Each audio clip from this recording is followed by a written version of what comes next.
Quel est ce mouvement qui fait participer les amateurs à la science ? Merci d'avoir posé la question. Au début du mois de juin 2022, près de 3000 personnes en Allemagne ont participé à un projet de recherche en qualité de citoyens amateurs. Durant plusieurs heures, sur un rayon de 10 mètres, des citoyens ont compté les abeilles, les fourmis et les bourdons qu'ils et elles ont aperçus. C'était la 5e édition de ce projet scientifique mené en partenariat avec 2 organisations de protection de la nature.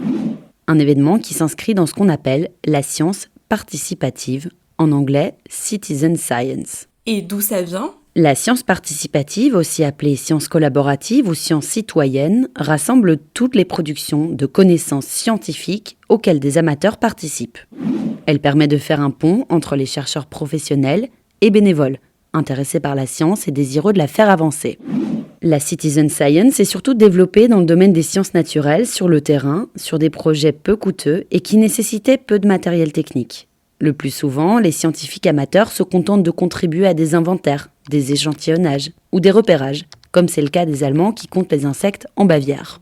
Le premier projet en ce sens remonte à 1900 aux États-Unis, avec le Christmas Bird Count, un comptage d'oiseaux dans les 15 jours suivant les fêtes de Noël. Aujourd'hui, 50 000 personnes sont impliquées dans ce suivi.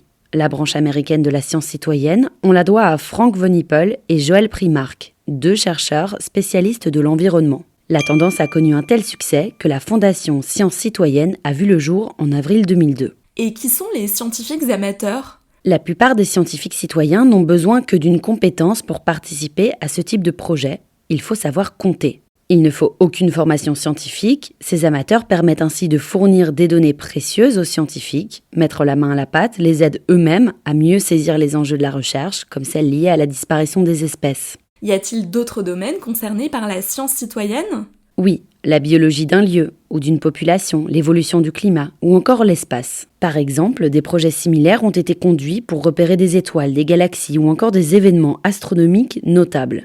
Faute de budget pour la recherche, les bénévoles dans le recensement sont désormais plus nombreux que les professionnels. En France, une première rencontre de la science citoyenne a eu lieu à Montpellier en 2009. Désormais, le site internet Open, pour Observatoire participatif des espèces et de la nature, recense les projets de sciences collaboratives. Ainsi, des études sur l'abondance de populations d'oiseaux ont été réalisées par des bénévoles qui ont écouté les oiseaux durant 5 minutes sur 9000 points en France en 2004. Voilà ce qu'est la science collaborative.